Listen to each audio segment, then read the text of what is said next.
Hey guys, how y'all doing? I'm here to give you guys a recap on a new episode of Gakusen Toshi Asterisk second season, which is on episode 8, or you could call it the Asterisk War, the Academy City on the Water.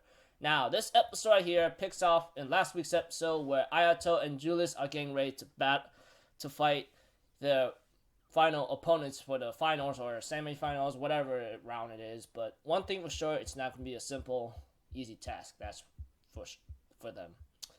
And of course, it does start off with them fighting them, and they did do a tactic that's involving like distracting the other one and trying to and try to destroy try to get rid or knock out or take out the other opponent. It's like distracting one, destroying the other one. That's it.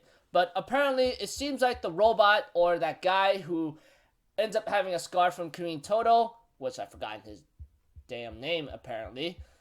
His armor is durable than they expected. Eventually, they end up fusing. Eventually, one of their opponents ends up fusing with the other by sacrificing her armor, and she sacrificed her badge, and she's out for the count to make sure to get stronger and handles the rest, you know. And therefore, we have to it that Ayato, on the other hand, ends up having a little trouble after the guy was fused. As for Kirin Toto and Saya-chan, they end up finding Flora-chan, but they end up having trouble, especially Kirin herself, because she ends up facing the assassin or that person who kidnapped Flora-chan. Especially she got the injury on her heel, I believe, and she gets a injury from a vital spot that's on her left side or something, you know, which is pretty ugly. But eventually, Saya-chan comes in and help out, but Kirin Toto ends up using some kind of EI style or something, and ends up managing to slice the guy's arms, his shoulders right here, rendering them useless, and Saya-chan delivers the final blow, you know. But Kirin Toto almost is knocked out due to extreme exhaustion or injuries, you know. Eventually, you know, we have to it that Julius and Ayato are running away from Molia's hammer that the robot puppeteer is using against them.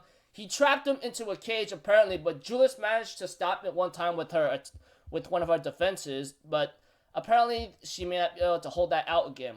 And we have to it that the student council president, Claudia, ends up telling Ayato and Julius in an announcement page, Flora-chan is safe, so go all out, knock yourself out, and Ayato summons Sylvester and slices the guy, the puppeteer's Molière, the hammer, in half or something, and he says, now we begin our counterattack. And I'm like, well, there you go. So, overall, not too bad, just a little whatever it is. So, until then, I'll see you guys in my next recap. So, I'm Alpha Zero. Have a good day, and I'll see you guys next time. In simple bullet points, just in case if you're confused or something, it's just a match between Julius and Ayato, and they did get cornered after that fusion armor thing. But at the end, Ayato ends up using Sylvester after Kirin Toto and Saya-chan managed to save Flora-chan. And Julius makes an announcement on the announcer, and Ayato says, now we begin our counterattack. That's about it. So until then, yeah, that's about over. See you guys later. Peace out. Bye-bye. Toodaloo.